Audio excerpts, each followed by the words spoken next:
Apakah ada ulama yang masih memperdebatkan hukum bank? Mau denger nggak nih? Ya, ini pahit ini ya. Ini berat tapi saya wajib menyampaikannya. Ada yang lulusan Al-Azhar nggak? Ada yang pernah ke Mesir nggak? Di Mesir ada Darul Ifta. Darul Ifta itu lebih kuat daripada MUI karena MUI cuma kumpulan ormas. Fatwanya hanya bersifat himbauan. Tapi Darul Ifta itu langsung diakui oleh negara. Itu di Mesir. Ya, fatwanya itu langsung diakui oleh negara. Ulama Mesir tahun 82-83 mengeluarkan fatwa bank itu apapun namanya haram. Alasannya apa? Karena bertambah, ada yang bertambah, bunga apapun namanya disebut dengan riba. Tapi Syekh Tontowi di tahun 87, 88, 89 mengeluarkan pendapat baru, boleh, tapi pendapat pribadi. Akhirnya di tahun 90-an, 2000-an, ulama-ulama Darul Ifta dan ulama-ulama Azhar kemudian mengkaji kembali. Hasilnya tahun 2003 Darul Ifta Mesir menfatwakan bahwa bank itu halal. Gimana itu? Wah, Ustadz ini liberal lagi nih. Kalau aneh liberal, maka Al-Azhar liberal. Ada yang berani bilang Azhar liberal? Ya. Darul Ifta liberal, ada yang berani bilang itu. Nah, liberal itu bukan itu. Liberal itu yang ngomong agamanya nggak pakai kaidah. Itu baru liberal namanya. Ya. Apa itu liberal? Yang ngomong agama nggak pakai kaidah. Kaidahnya tak berkaidah gitu. Ulama Darul Ifta itu rata-rata ulama Azhar semua. Apa fatwa mereka? Bank itu sudah kami kaji lama, maka kami merevisi fatwa yang tahun 80-an itu. Jadi di kalangan ulama sendiri ada revisi. Masa yang bukan ulama maksain ulama? Ustadz kadang takut sama jamaah, akhirnya ustadz terpaksa juga ikut-ikut sama selera jamaah. Tapi kata guru kami ya, menanggapi perdebatan itu, Syekh Ali Mustafa Yaqub, Kiai Ali Mustafa Yaqub itu punya buku.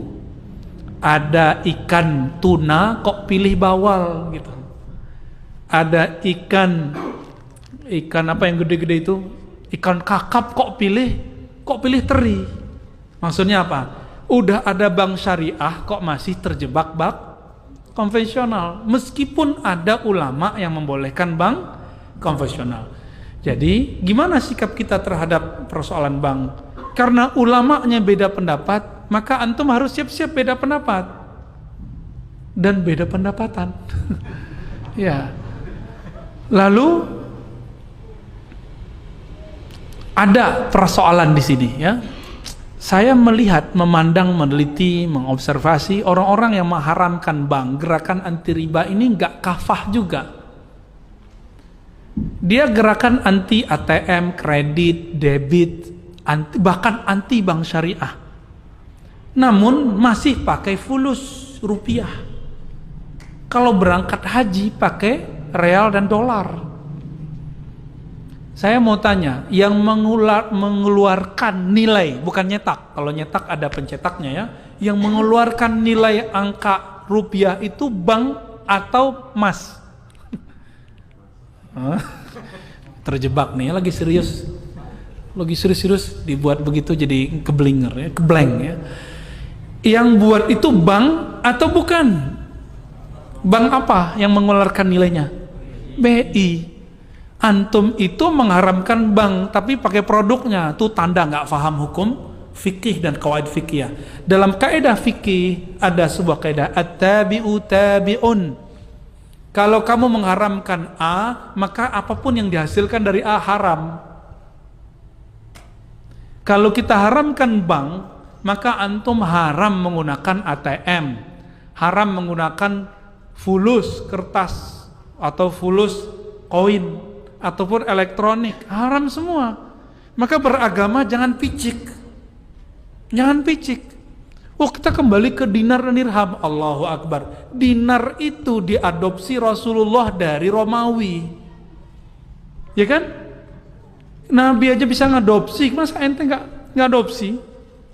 Ini mau kembali ke zaman barter kali ya? Mau zaman barter? Nauzubillah min dzalik. Yang dianggap ilmu ternyata ketidakmengertiannya. Tidak mengerti itu kalau bahasa kasarnya apa? Jahilun.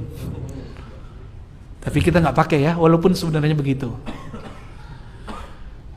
Jadi ulama kita beda pendapat. Saya sudah tanya ke MUI di pusat, ternyata MUI yang mereka masuk ke DSN, Dewan Syariah Nasional, itu ternyata pas dicek dompetnya separuh itu bank konven.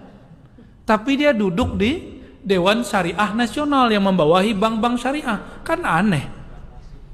Iya, ternyata ulama-ulama yang yang menganjurkan bank konvensional sendiri juga belum tentu mengharamkan bank ulama yang menganjurkan bank syariah belum tentu juga menganjurkan bank. Nah, begitulah ya. Dia belum move on 100% gitu. Seandainya Indonesia ulamanya serius, ayo kita bareng-bareng tinggalkan bank syariah, bank konvensional. Hancur juga tuh.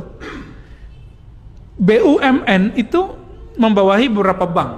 Kalau kita tutup bank, bisa hancur negara ini. Maka bank itu salah satu nafasnya negeri ini. Antum percaya atau tidak? Buat jalan itu kalau gak ada bank gak jadi. Ya, bangun kampus-kampus Islam, kampus-kampus negeri yang Islam, pesantren-pesantren, semuanya itu yang Islami. Tanpa bantuan lewat bank gak jadi. Kalau lewat bank ketahuan mana yang gratifikasi, ketahuan nggak? Ketahuan Pak. Tapi kalau pakai kardus, pakai kotak, pakai plastik nggak ketahuan. Hati-hati di sini. Oleh karena itu, saya mengajak, ayo ulama kita sudah buat bank syariah, ya.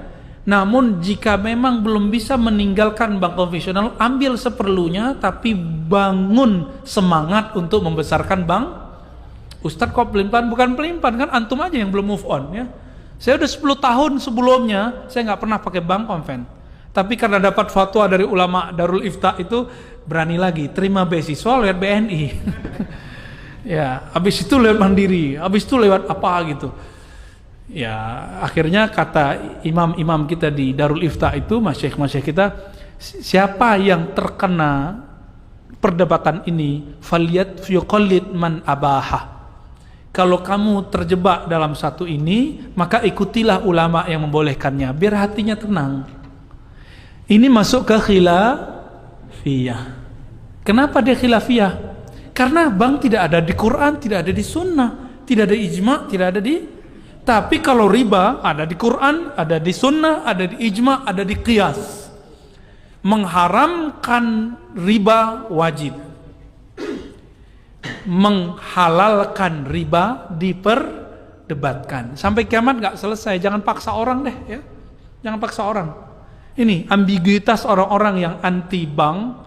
Kok masih pakai duit? Jangan pakai duit baru antum itu pas gerakan anti ribawinya. Ya. Kira-kira begitu.